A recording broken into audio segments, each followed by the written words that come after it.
નમસ્કાર વિદ્યાર્થી મિત્રો, સ્વાગત છે તમારું ફરીથી એકવાર આપણી યુટ્યુબ ચેનલ સ્ટડી વિથ જનમ શર્મા એક નવા વિડીયો સાથે. તો વિદ્યાર્થીઓ, આજે આપણે ધોરણ 10 એનું ચેપ્ટર નંબર 14 એટલે કે સંભાવના, એના દાખલા નંબર 14, 15 અને 16 વિશે આપણે થોડો અભ્યાસ કરીશું. તો વિદ્યાર્થીઓ, દાખલા નંબર 14 આપણને એની રકમ આપેલી છે કે 52 પત્તા ચીપેલા છે, એની થોકડી છે અને એ થોકડીમાંથી આપણે યાદચ્છિક રીતે એક પત્તું પસંદ કરવાનું છે. તો વિદ્યાર્થીઓ, જો તમને પત્તાની સમજણ ન હોય તો તમે આપણો ચેપ્ટર નંબર 14 સંભાવનાનો ઇન્ટ્રોડક્શનનો વિડીયો જોઈ શકો છો. લિંક તમને ડિસ્ક્રિપ્શનમાં મળી જશે. તો વિદ્યાર્થીઓ, જો તમને પત્તાની સમજણ એક વખતે પાકી થઈ જશે, ત્યારબાદ તમે આ દાખલા એકદમ સરળતાથી કરી શકશો. તો શરૂઆત કરીએ કે n બરાબર આપણા 52, કુલ 52 પત્તા હોય એટલે કે આપણા n બરાબર શું થઈ જશે? 52. ત્યારબાદ આપણે ઘટના એ ધારીશું. ઘટના એ આપણે શું છે કે ધારો કે યાદચ્છિક રીતે પસંદ કરેલ પત્તું લાલ રંગનો રાજા હોય. કેવો રાજા હોય? લાલ રંગનો રાજા હોય. હવે લાલ રંગનો રાજા હોય તો લાલ રંગની અંદર તમારે જોશો તો બે પ્રકાર આવશે, એક તો લાલ અને બીજું ચોકટ. હવે બંનેની અંદર આપણને એવું કીધું છે કે રાજા હોય. રાજા એટલે કે બાદશાહ, કે રાજા એટલે કે આપેલો હોય તે. હવે બંનેની અંદર એક એક રાજા હોય એટલે આપણે ઘટના એના શક્ય પરિણામ લખીએ. શક્ય પરિણામ બરાબર ઘટના એના શક્ય પરિણામ થશે 2. માટે P ઓફ A બરાબર 2/52. હવે આપણા છેદ ઉડી જશે. 26 દુ 52 એટલે કે આપણો જવાબ આવશે 1/26. આગળ વધીએ. ઘટના B લખીએ. ધારો કે યાદચ્છિક રીતે પસંદ કરેલ પત્તું મુખ મુદ્રા વાળું હોય. કેવું હોય? મુખ મુદ્રા વાળું હોય. ધારો કે મુખ મુદ્રા વાળું પત્તું હોય માટે ઘટના બી ના શક્ય પરિણામ બરાબર.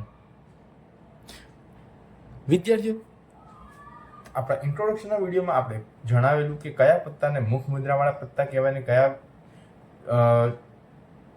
પત્તાને ચિત્રવાળા પત્તા કહેવાય. અહીં મુખ મુદ્રાવાળા અને ચિત્રવાળા બંને પત્તાનો મતલબ એક જ થયો.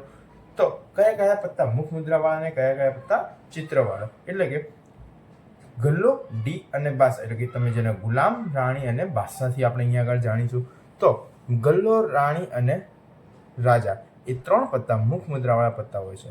તો આવા 3 પત્તા દરેક પ્રકારની અંદર એટલે કે 3 ચોક 12, ટોટલ 12 પત્તા આપણા મુખ મુદ્રાવાળા હોય.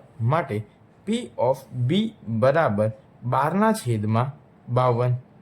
ચલો, આપણે ખબર છે કે બંનેને 2 વડે પણ ઉડાડી શકીએ છીએ અને 4 વડે પણ ઉડાડી શકીએ છીએ. તો ચલો ઉડાડી દઈએ. 3 ચોક 52 અને 13 ચોક 52. તો આપણો જવાબ આવશે 3/13.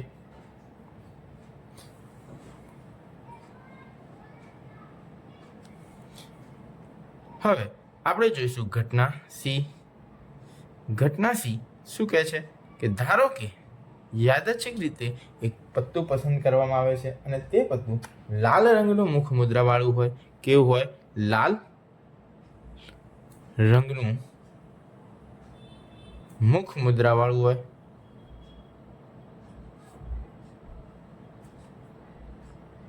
લાલ રંગનું મુખ મુદ્રા વાળું એટલે કે લાલ અને ચોકટ બંનેના મુખ મુદ્રાવાળા પત્તા લેવાના. તો અહીંયા આપણે લખી દઈએ ઘટના સી ના શક્ય પરિણામ બરાબર. હવે બંનેના મુખ મુદ્રાવાળા પત્તા એટલે કે બંનેના ગુલામ, રાણી અને રાજા 3 ને 3 ટોટલ 6 પત્તા થાય. માટે P ઓફ C બરાબર 6/52. ચલો હવે પહેલાં બંનેને બે બે વડે ઉડાડીએ એટલે કે 3 દુ 6 અને 26 દુ 52. હવે આનો છેદ ઉડશે નહીં માટે આપણે આને આમનું આમ જ લખી દઈશું. આ જ આપણો બની જશે જવાબ. એટલે 3/26. આગળ વધતા જોઈએ ઘટના ડી.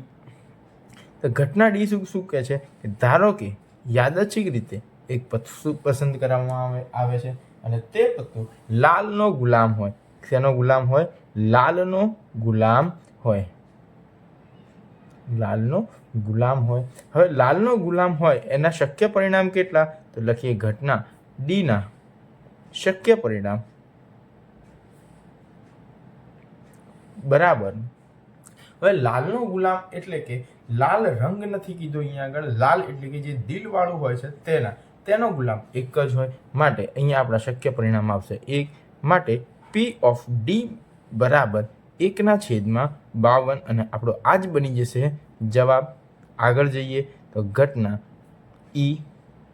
તો ઘટના ઈ શું છે કે ધારો કે પસંદ કરેલું પત્તું કાળીનું પત્તું હોય. શેનું પત્તું હોય? કાળીનું પત્તું હોય. હવે કાળીનું પત્તું એટલે શું? તો કાળીનું પત્તું એટલે અહીં કાળા રંગના પત્તાની વાત થતી નથી. કાળીનું પત્તું એટલે કે કાળી એટલે કે જે પાન આકારનું પત્તું આવે છે તેની વાત છે. પાન આકારના પત્તાની શક્ય પરિણામ કેટલા? તો ઘટના ઈના શક્ય પરિણામ બરાબર. તો કુલ 13 પત્તા હોય કાળીના. એ 13 પત્તામાંથી કોઈ પણ પત્તું આવી શકે છે માટે ઘટના ઈ પી ઓફ ઈ બરાબર 13/52. છેદ ઉડાડી દઈએ 13 ચોક 52 થશે એટલે કે 1/4.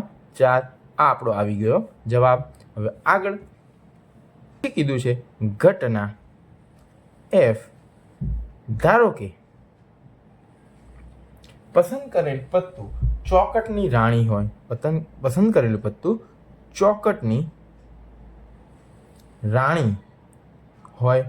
હવે ચોકટની રાણી હોય તો ચોકટ એટલે કે એક પ્રકાર છે અને તેની રાણી એક જ હોય માટે ઘટના એફના શક્ય પરિણામ બરાબર. તો એક જ હોય એટલે કે 1 માટે પી ઓફ એફ બરાબર 1/52 અને આ આપણો બની ગયો જવાબ. તો વિદ્યાર્થીઓ આ હતો આપણો દાખલા નંબર 14. હવે આગળ આપણે દાખલા નંબર 15 જોઈશું. 15ની રકમમાં આપણને કીધું છે કે ધારો કે અહીંયા એવું કીધું છે કે 5 ચોકટના પત્તા. 5 ચોકટના પત્તા એટલે કે n બરાબર આપણે થઈ જશે 5. કયા પત્તા કીધા છે આપણને? તો 10 ગુલામ રાણી રાજા એટલે કે અહીંયા આપણે લખી દઈએ 10 ગુલામ રાણી રાજા અને એકો. આપણને કુલ 5 પત્તા આપી દીધેલા છે કે આ 5 પત્તા શેના છે? તો ચોકટના છે. બરાબર. પછી એવું કીધું છે કે એક યાદચ્છિક રીતે એક પત્તું પસંદ કરવામાં આવે છે. ચલો લખી દઈએ ઘટના એ. ઘટના એ ધારો કે પસંદ કરેલું પત્તું રાણીનું હોય. ધારો કે પસંદ કરેલું પત્તું રાણીનું હોય. રાણીનું પત્તું હોય. હવે અહીં રાણી કેટલી છે? તો રાણી એક જ છે માટે ઘટના એના શક્ય પરિણામ બરાબર 1 માટે પી ઓફ એ બરાબર 1/. અહીં n 5 છે એટલે આપણે 5 લખવાના. અહીં 52 પત્તાની વાત કરી નથી તો અહીંયા આપણો આ જવાબ બની ગયો.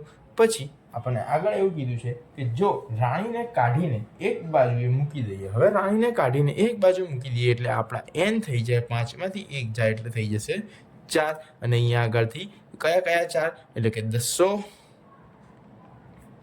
ગુલામ રાજા અને એકો. હવે આપણને એવું કીધું આગળ કે આને સાઈડમાં મૂકી દીધા પછી બીજું એક પત્તું ખેંચવામાં આવે છે અને એ પત્તું એકો હોય. તો ઘટના બી. ધારો કે એકાનું પત્તું હોય માટે ઘટના બીના શક્ય પરિણામ બરાબર એકા એટલે કે એક છે તો એક માટે પી ઓફ બી બરાબર શક્ય પરિણામ એક અને છેદમાં કુલ પરિણામ એટલે હવે કુલ પરિણામ આપણે આ જોવાના કેમ તો એમાં 5 હતા એમાંથી એક રાણી આપણે બહાર કાઢીને મૂકી દીધી છે તો 4 તો આ આપણો આવી ગયો જવાબ પછી આપણને કીધું છે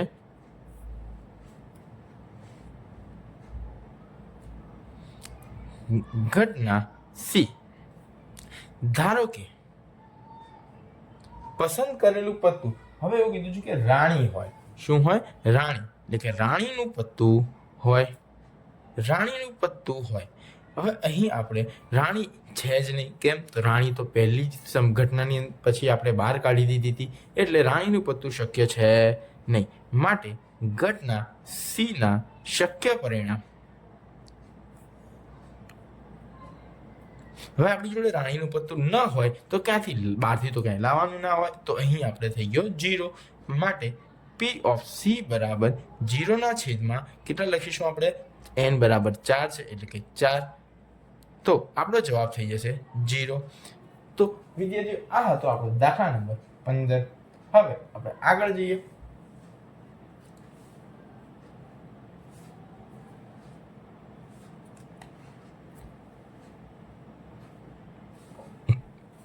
દાખલા નંબર 16 તો દાખલા નંબર 16 એવું કીધું છે કે ખામીવાળી 12 પેન આકસ્મિક રીતે 132 સારી પેન અહીં આપણે લખી દઈએ 132 સારી અને 12 ખામીવાળી